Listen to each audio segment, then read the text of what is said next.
워싱턴. 누가 이런 못된 짓을 했어? 뒷마당에서 아버지의 외침 소리가 들려오자 하인들이 달려갔습니다.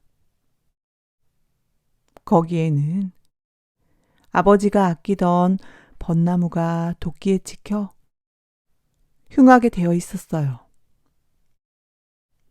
누가 그랬냔 말이다.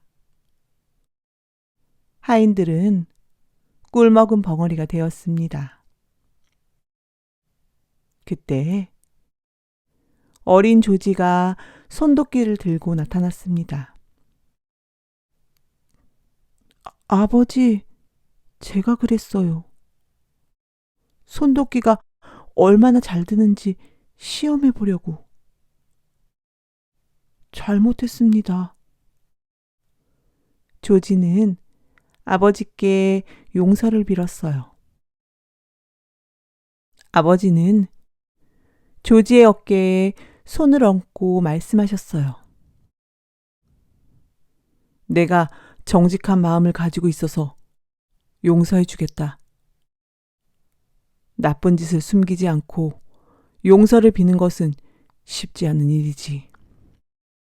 부디 너는 그런 용기와 바른 마음을 갖기 바란다. 정직과 용기.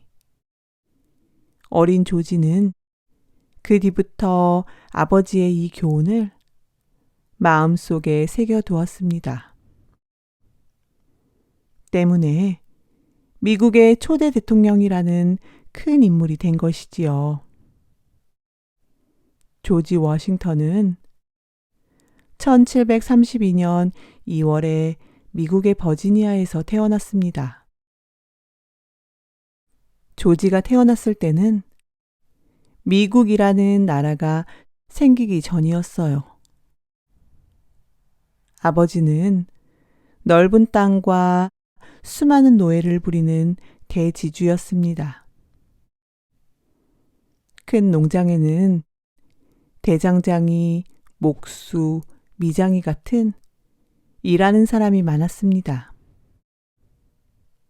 조지는 그 중에서도 대장간에 놀러 가기를 가장 좋아했습니다. 조지 도련님, 또 오셨군요. 대장장이 아저씨는 단쇠를 꺼내어 모루 위에 올려놓고 두드리며 말했어요. 벚나무를 찍었던 도끼도 이 아저씨에게서 빌린 것이었습니다. 어느 날 조지는 동생들과 활쏘기를 하며 놀았어요. 형, 오늘은 왜 잘 못 맞춰?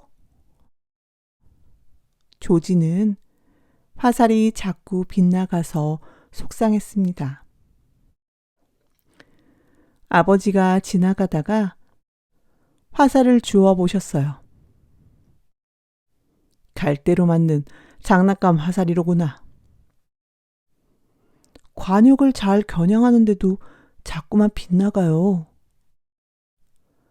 자, 보아라. 화살이 구부러졌지? 네. 화살이 꼿꼿해야 똑바로 날아가지. 사람의 마음도 바르지 못하면 나쁜 길을 걷게 됐단다. 아버지는 화살을 곱게 해주셨어요. 조지는 학교에 들어갔습니다. 무엇을 하든지 1등이어서 모두 부러워했습니다. 너는 천재구나. 조지는 아무리 어려운 문제라도 척척 풀어 선생님도 놀랄 정도였어요. 공부뿐 아니라 조지는 말타기도 뛰어나게 잘했습니다. 바람을 가르며 말을 달리는 모습을 보면 누구나 조지의 말타기 솜씨는 아무도 못 당해. 하고 칭찬을 아끼지 않았습니다. 집 앞에 있는 나무에 올라간 조지는 강을 바라보았습니다. 주위는 온통 단풍이 들어 노란 꽃이 핀 것 같았어요. 영국 배다! 배가 왔다! 배에서 멋진 청년 신사가 내려 이쪽으로 걸어오고 있었습니다. 큰형이 왔어요! 조지는 집으로 달려가서 알렸습니다. 영국으로 공부하러 갔던 로렌스 형이 돌아온 것입니다. 조지는 형에게 밤이 깊어가는 줄 모르고 여러 가지 이야기를 들었습니다. 나도 가보았으면. 조지는 갑자기 영국에 가보고 싶어졌습니다. 로렌스 형은 군인이 되어 다시 고향을 떠나게 되었습니다. 영국과 스페인 사이에 전쟁이 일어난 것입니다. 형, 영국을 위해 힘껏 싸워.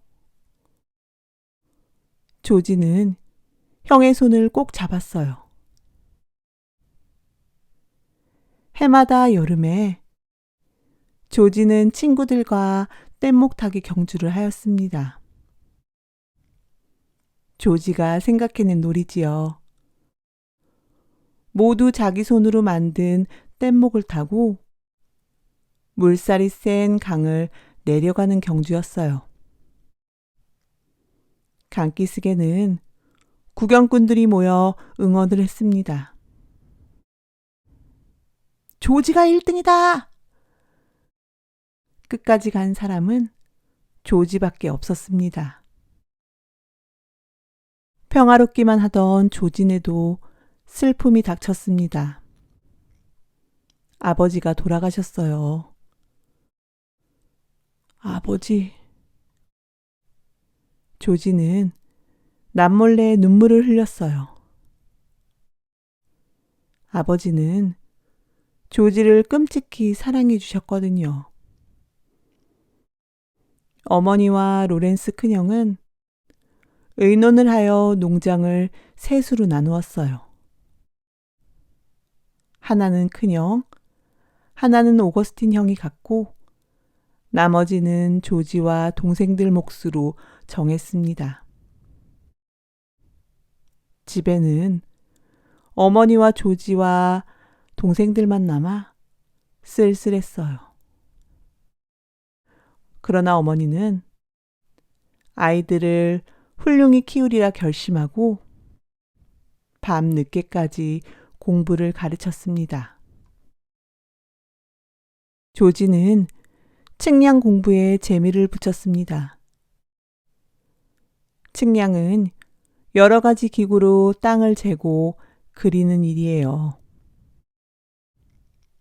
나는 측량 기사가 될 테야.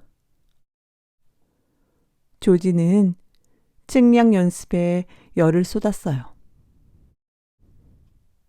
하지만 망원경이 달린 측량 기계가 없어 불편했습니다. 그러나 그것은 무척 비싸서 살 수는 없었어요.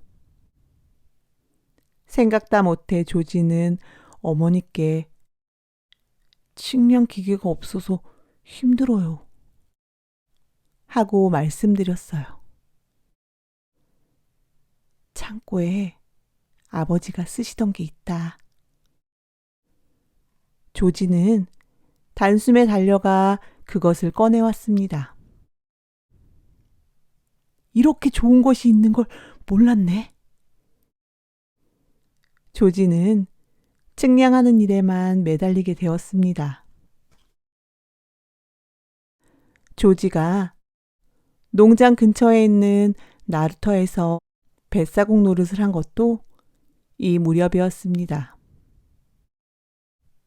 어머님의 심한 반대에도 일에 귀하고 천한 게 어디 있어요.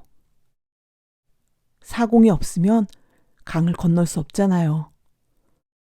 하고 스스로 뱃사공이 되었습니다.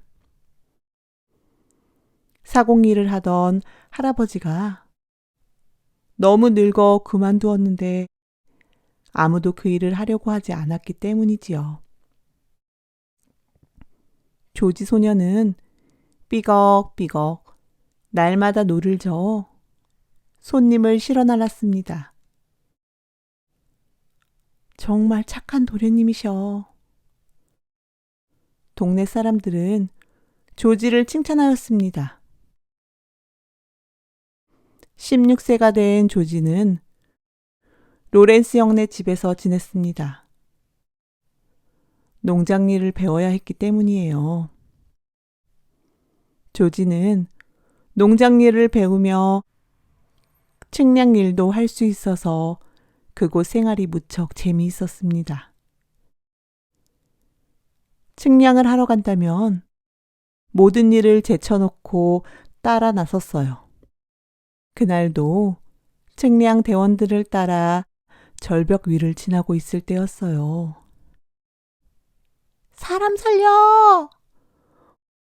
어디선가 여자아이의 비명소리가 났어요. 저기! 벼랑 아래 인디안 여자아이가 떠내려가고 있었습니다. 모두 발을 동동 구르고 있는데 갑자기 풍덩! 벼랑 아래로 뛰어내린 조지는 여자아이를 구해가지고 나왔습니다. 그런지 얼마 후 뜻밖의 로렌스 형이 세상을 떠났습니다. 조지 워싱턴은 20세의 나이로 형 대신 가족과 큰 농장을 돌봐야만 했어요. 한편 형의 뒤를 이어 소령이 된 조지 워싱턴은 군인의 임무도 맡게 되었습니다. 이 무렵 미국 동쪽의 버지니아는 영국이 다스리고 북쪽은 프랑스가 다스려 두 나라 사이에 싸움이 잦았어요. 조지 워싱턴은 버지니아를 지키기 위해 프랑스군과 싸워 당당히 승리를 거두었습니다. 워싱턴은 27세 때 결혼하여 행복한 나날을 보냈습니다. 그러나 나라 내 사정은 좋지 않아 곳곳에서 군중들과 영국군 사이에 충돌이 일어났어요. 미국이 점점 발전하자 영국은 많은 세금을 거두어 들이는 법을 만들었습니다. 미국 국민들의 불평은 날이 갈수록 커졌어요. 그래서 미국 13개 주의 대표들이 모여 의논했습니다. 독립을 위해 싸웁시다. 더 이상 우리는 영국의 간섭을 받을 필요가 없소. 워싱턴은 앞장서서 영국과 싸우자고 하였습니다. 43세가 된 워싱턴은 미국군 총사령관으로서 용감하게 영국군 진지로 쳐들어갔습니다. 영국은 손을 들고 미국의 독립을 승인했습니다. 미국을 하나로 뭉치게 할 사람은 조지 워싱턴밖에 없다. 각 신문과 뜻있는 사람들이 주장했어요. 드디어 조지 워싱턴은 미국의 초대 대통령이 되었습니다. 워싱턴은 2번이나 대통령에 당선, 나라의 기반을 튼튼하게 다져놓고 67세로 세상을 떠났어요.